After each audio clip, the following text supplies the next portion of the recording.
Hi everybody, this video is on why heritage should be inclusive.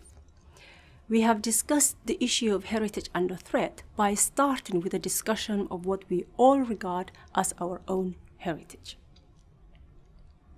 We moved on to discuss ownership and inequality and the threats to heritage such as armed conflict, natural disasters, lack of judicial protection, and environmental deterioration. Now, we move on to understand better the relationship between heritage and social cohesion. Some say that local and international neglect of cultural heritage and lack of awareness is the biggest threat to heritage. Hence, the significance of a dialogue between diverse communities can be important and instrumental in order to tackle threats to heritage. The political aftermath of the world wars, including the Cold War, as well as continuing socioeconomic inequalities and colonial pasts, are all factors playing a critical role in the global heritage discussion. This has an important impact on approaches to and lack of valorization and protection of heritage. Therefore, issues behind the current threats to heritage are related to complex past and present challenges. Everything from financial crisis, wars, migration, global warming, to diverse interests impact heritage. Furthermore, academically, a clash of what is local and global heritage approaches take place at the same time. This clash stems out of these challenges and lack of local infrastructure.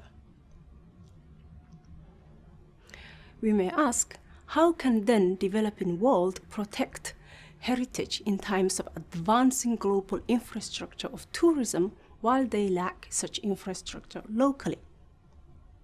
Again, we have seen that what is termed as development in terms of transnational interests may not be seen locally as development. The contrary contestations occur and lead to heritage under threat. Apart from the obvious benefit of an extraordinary site in terms of tourism, what else are we talking about when we talk about benefits?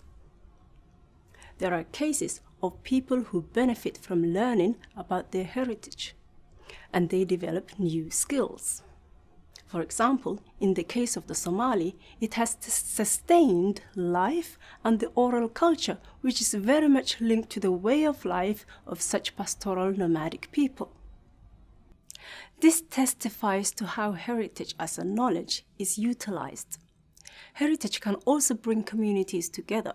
We have talked about how, for example, in post-conflict Somaliland, people have used traditional knowledge and cultural values that glue people together to reconcile and build bridges between communities.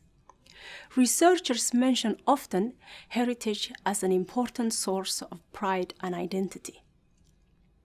Of course, reconnecting with the achievements of our ancestors gives us pride and identity, but it's knowledge that is the real pride and identity, not the monuments themselves. It seems there is no automatic pride. It needs to be experienced. For example, when monument or heritage can be interpreted differently from different people depending on their interests. More and more, possibilities need to be created for locals to engage with their heritage. We academics also use heritage to assert our own identity and even authority. However, there are also many cases of how scientific communities' campaigns help communities engage with and protect heritage. From my own experience, we were able to talk to local Somalis about their heritage, such as the decorated stela, that they did not consider as their heritage.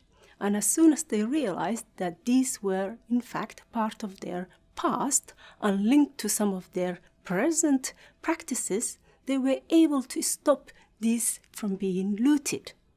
They organized vigilante groups to retrieve stolen stela from looters, as the one you see in this picture.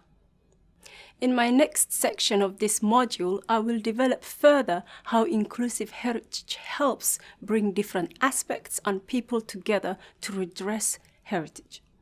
There will be compelling cases of humanity uniting to safeguard cultural heritage. One of them are people working on virtual reality and digital systems with local communities in remote areas. We will also discuss the role of heritage in terms of quality of life and well-being. Cultural heritage is now more than ever on the world agenda through the new initiatives of agencies such as the UN, the EU, and civil society. We will now further hear from our experts on their views on how heritage can be more inclusive. See you in my next video.